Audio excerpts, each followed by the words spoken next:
తాకట్టులో ఉన్న బంగారాన్ని విడిపించి ఆ రోజు ఆన్లైన్ రేటుకే మేము కొంటాం. Sharma gold company. నమస్తే, వెల్కమ్ టు సుమన్ టీవీ. నేను మీ సాయి. తిరుమల తిరుపతి లడ్డు దానికి ఉన్నటువంటి ప్రత్యేకమైనటువంటి గుర్తింపు, ఆ లడ్డూకు ఉన్నటువంటి ప్రత్యేకమైనటువంటి ఒక భక్తులకు దానికి ఉన్నటువంటి ఒక అవినాభావ సంబంధం ఏదైనా కానీ, తిరుపతి లడ్డు అంటే హిందువుల యొక్క మనోభావాలకు సంబంధించినటువంటి అంశం. ఎందుకంటే చాలామంది తిరుపతికి వెళ్తే ఖచ్చితంగా అసలు ఆ లడ్డు తినకుండా రారు. వచ్చినటువంటి వ్యక్తులను దగ్గర నుంచి ఆ లడ్డు మాకు ఇవ్వండి అని అడగకుండా ఉండలేరు. అంతటి ప్రాముఖ్యత కలిగినటువంటి తిరుపతి లడ్డూలో తాజాగా జరిగినటువంటి అవకతవకల అంశం అనేది రెండు తెలుగు రాష్ట్రాలు కాదు, దేశవ్యాప్తంగా చాలా చాలా పెద్ద చర్చకు దావతీస్తుంది. దేశవ్యాప్తంగానే కాదు, విదేశాలలో ఉన్నటువంటి మన దేశంలో ఉన్నటువంటి వ్యక్తులు కూడా తీవ్ర ఆందోళన వ్యక్తం చేస్తున్నటువంటి అంశంగా మారింది. ఎందుకంటే తిరుమల తిరుపతి దేవస్థానం చాలా ప్రసిద్ధి చెందినటువంటి దేవస్థానం. అక్కడ ఏడుకొండల మహత్యం గురించి అందరికీ తెలిసినటువంటి విషయమే. ఆ పరిసర ప్రాంతాల్లో గతంలో చిన్న చిన్న అంశాలు, టికెట్ల మీద వేరే మతస్థుల ఫోటోలు కానీ, అక్కడ వేరే మతస్థుల అమ్మకాలు కానీ ఇలాంటివి జరిగితేనే పెద్ద అంశంగా చూసేటువంటి పరిస్థితి ఉంటుంది. అలాంటిది కొన్ని లక్షల మంది, రోజు వేల మంది స్వీకరించేటువంటి దైవ ప్రసాదంగా భావించేటువంటి తిరుమల తిరుపతి దేవస్థానం లడ్డూలో ఇప్పుడు జంతువుల కొవ్వు కలిసిందనేటువంటి అంశం చాలా చాలా తీవ్ర చర్చకు దారితీస్తుంది. అసలు ఈ లడ్డులో ఏమేమి కలిసాయి, దీంట్లో ఎవరి తప్పిదం ఉంది, అసలు ఎందుకు అలాంటి పరిస్థితి దారితీసింది, దానికి సంబంధించి మనం మాట్లాడదాం. ఈ అంశాన్ని ఏ రకంగా ప్రభుత్వాలు డీల్ చేయబోతున్నాయి, కేంద్ర మంత్రి కూడా స్వయంగా ఫోన్ చేసి, ఎందుకంటే చాలా సీరియస్ ఇష్యూ, లడ్డూలో కొవ్వు కలిసిందనేటువంటిది చాలా చాలా పెద్ద సీరియస్ ఇష్యూ అనమాట. దానికి సంబంధించిన చూద్దాం. ఎన్డీడీబీ కాఫ్ నివేదికపై విశ్లేషణ. నిపుణులు ఏమంటున్నారంటే ఇది వెజిటబుల్ ఆయిల్స్లో మాత్రమే ఉంటుంది, పాల ఉత్పత్తుల్లో ఉండదు. నిబంధనల ప్రకారం నెయ్యిలో ఉండకూడదు, కానీ శ్రీవారి లడ్డు ప్రసాదం తయారీకి సరఫరా చేసిన నెయ్యిలో ఇది ఉన్నట్లుగా ఎన్డీడీబీ కాఫ్ నివేదిక వెల్లడించింది. పరీక్షించిన నెయ్యిలో ఇది వెజిటబుల్ ఆయిల్ ఉనికిని తెలియజేస్తుంది.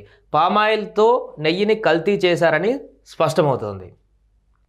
సో కొంతమంది ఈ రిపోర్ట్లో పక్కాగా అందులో కొవ్వు పదార్థాలు కలిసాయనేటువంటి అంశాన్ని నిర్ధారించిన తర్వాత మరికొందరు దాన్ని కొన్ని సందర్భాలలో నెయ్యిలో ఫ్యాటిలిటీ ఎక్కువైనప్పుడు కూడా అది వస్తుందనేటువంటి పర్సంటేజ్ వస్తుందని వాదిస్తున్న వాళ్ళకి వీళ్ళు చెప్తున్నటువంటి నిర్ధారణ ఖచ్చితంగా వెజిటేబుల్స్లో అలాంటి పరిస్థితి ఉండదు.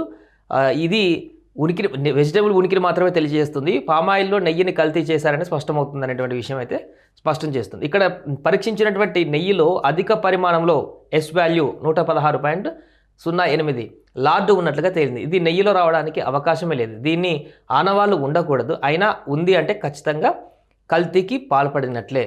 సో రిపోర్ట్లలో ఉన్నటువంటి అంశాన్ని బట్టి చూస్తే అయితే పక్కాగా కల్తీ జరిగింది, అందులో కొవ్వు కలిసింది అనేటువంటి విషయం అయితే స్పష్టమవుతుంది. సో దీనికి సంబంధించి ఇప్పుడు చాలా తీవ్ర వివాదంగా దావిస్తుంది. జేపీ నడ్డా కూడా నేరుగా చంద్రబాబు గారికి ఫోన్ చేయడం జరిగింది. అసలు ఏం జరుగుతుంది అక్కడ ఏంటని తెలుసుకునేటువంటి ప్రయత్నం చేయడం జరిగింది. పవన్ కళ్యాణ్ రెస్పాండ్ అవ్వడం జరిగింది. చాలామంది సినీ హీరోయిన్లు కూడా రెస్పాండ్ అవుతున్నారు. ఎందుకంటే చాలా సెన్సిటివ్ అంశం, చాలా చాలా చాలా చాలా ముఖ్యమైనటువంటి విషయం ఇది. అంటే ఇది పొలిటికల్గా లేకుంటే ఇంకేతరత కూడా కాదు, పూర్తిగా హిందువుల మనోభావానికి సంబంధించినటువంటి అంశం. భక్తులందరూ కూడా తీవ్ర ఆందోళనకు గురవుతున్నటువంటి విషయం ఇప్పుడు. సో దీన్ని అది ఎవరు పాల్పడ్డా, ఎంత పెద్ద వ్యక్తులున్నా, అది పొలిటికల్గా కాకుండా పూర్తి స్థాయిలో వారిని ఘోరమైనటువంటి కఠినమైనటువంటి శిక్షలు విధించడమే కాకుండా భవిష్యత్తులో ఇలాంటివి జరగకుండా తిరుమల తిరుపతి దేవస్థానం అంటే ఇప్పుడు ఒక ప్రత్యేకమైనటువంటి గుర్తింపు ఉంది. తిరుమల తిరుపతి దేవస్థానానికి వెళ్తున్నామంటే ఒక ప్రత్యేకమైనటువంటి అక్కడ ఒక అట్మాస్ఫియర్ ఉంటుంది. పూర్తిగా హిందువులకు సంబంధించినటువంటి ఒక ప్రదేశంగా దైవత్వం, భక్తులకు దేవుడికి మధ్య ఉండేటువంటి ఒక నిలయంగా ఆ పరిస్థితి అంతా కూడా ఉంటుంది. సో చాలా రేర్గా ఉన్నటువంటి, మన రాష్ట్రాల్లో ఉన్నటువంటి రేర్గా ఉన్నటువంటి గుళ్ళలో అదొకటి. అంత రేడియస్లలో, అంత ప్లేస్లలో ఒక ఆధ్యాత్మికమైనటువంటి శోభను సంతరించుకునేటువంటి ప్రదేశం. అలాంటి పరిస్థితి కాపాడాలి తప్ప దాన్ని మరింతగా ఈ రకమైనటువంటి క్రమక్రమంగా ఒక్కొక్కటి పోతే అది రాను మరింతగా దిగజార్చేటువంటి ప్రయత్నం చేసేటువంటి దిశగా వెళ్తుంది. కాబట్టి ఖచ్చితంగా దీన్ని చాలా సీరియస్గా తీసుకోవాల్సిన అవసరం అవుతుంది. ప్రభుత్వం చాలా ఇప్పటికే సీరియస్గా ఉంది. చంద్రబాబు నాయుడు గారు కూడా దీనికి సంబంధించిన వివరాలు వెల్లడించడం జరిగింది. ఖచ్చితంగా ఎవరైనా కూడా వదిలిపెట్టమని చెప్పడం జరిగింది. ఇక్కడ ఒకసారి కలిసినటువంటి అంశాలకు సంబంధించి చూస్తే, పరీక్ష నివేదికలో నెయ్యి కల్తీని రూఢీ చేసే అంశాలున్నాయని నిపుణులు వివరించారు. లినోలెనిక్ ఆమ్లాల ప్రమాణాలకు మించి ఉండటాన్ని గుర్తించారు. జంతు కొవ్వుల ఉనికిని ఇవి సూచిస్తున్నాయని ఏపీకి చెందిన నిపుణులు ఒకరు పేర్కొన్నారు. నెయ్యిలో 99.9% మిల్క్ ఫ్యాట్, 0.5% తేమ ఉంటుందని, ఇతర పదార్థాలు ఉంటే కల్తీ అయినట్లేనని వివరించారు. సో ఎస్ వాల్యూలో పేర్కొన్న అన్ని ఈక్వేషన్లు నిర్దేశిత ప్రమాణాలకు లోబడి లేవు. ముఖ్యంగా నెయ్యి నాణ్యతను నిర్ధారించే ఎస్ వాల్యూ 5 చాలా తక్కువగా ఉంది. 95.68 నుంచి 104.32 మధ్య ఉండాలి. 20.32 మాత్రమే ఉన్నట్లు ఫలితాలలో తేలింది. అంటే ఖచ్చితంగా కల్తీ నెయ్యేనని అర్థమవుతుంది. ఈక్వేషన్లో 3లో చెప్పిన ఎస్ వాల్యూ ఉండాల్సిన దానికంటే చాలా తక్కువగా ఉండటం ఆందోళనకరం. అది పామాయిల్ జంతు కొవ్వును సూచిస్తోందని, దీన్ని బట్టి ఆ నెయ్యిలో జంతువుల కొవ్వును కలిపారన్నది తోసిపుచ్చలేమంటూ, పాల్మెటిక్ ఆమ్ల పరిమితి పెరగడానికితో పాటు పాల్మెటోలైక్ ఆమ్లం ప్రమాణాల కంటే తక్కువగా ఉంది. ఇది వనస్పతి కల్తీకి గల అవకాశాలను సూచిస్తుందని ఒకరు వివరించారు. సో ఇది పూర్తిగా దీంట్లో ముక్త కంఠంతో అందరు చెప్తుంది ఏంటంటే కూడా ఖచ్చితంగా కల్తీ జరిగింది, 100% కల్తీ జరిగింది. దీనికి కారణమైనటువంటి ఏదైతే